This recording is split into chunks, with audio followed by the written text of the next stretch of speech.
I yield for closing to the ranking member. Thank you, Mr. Chairman. I must be honest, today's proceedings have disheartened me. It's one thing as politicians for us to debate and disagree on issue areas and ideas for how best to move the country forward. In fact, that's the beauty of this nation's political process, thanks to our freedom of speech and expression.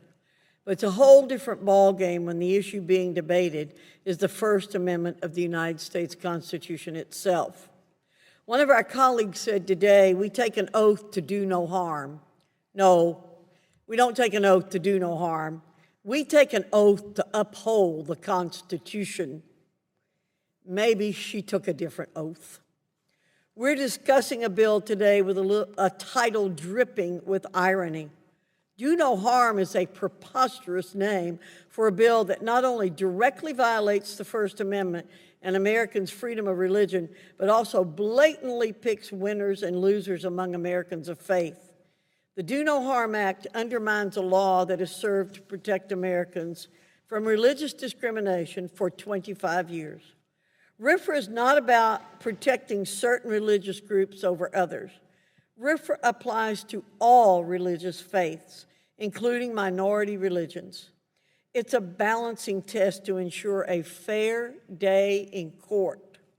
We're entering treacherous waters by considering legislation that stifles proven bipartisan solutions, and more seriously, our Bill of Rights. It's outrageous that Democrats are advertising this legislation as guaranteeing fundamental civil and legal rights when it dramatically attacks those same rights for people with religious convictions. We have a responsibility as lawmakers to defend and protect the United States Constitution and the American people above all else.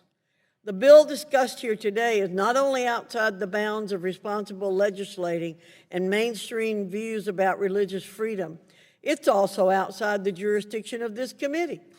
Our time today would have been better spent discussing legislation on which our committee could actually vote. But if any good was accomplished here, it's that citizens of faith have been alerted. Those who cherish religious freedom have noted that elections have consequences, and those consequences are being manifested in today's hearing. This hearing was intended to review the, quote, misapplication of the Religious Freedom Act, end quote. In reality, it misapplies our role as legislators, tasked with protecting the Constitution by stripping citizens of their fundamental rights. Nevertheless, Mr. Chairman, committee Republicans will continue to stand up for religious freedom and oppose policies that disrespect and diminish the faith of any American. I yield back.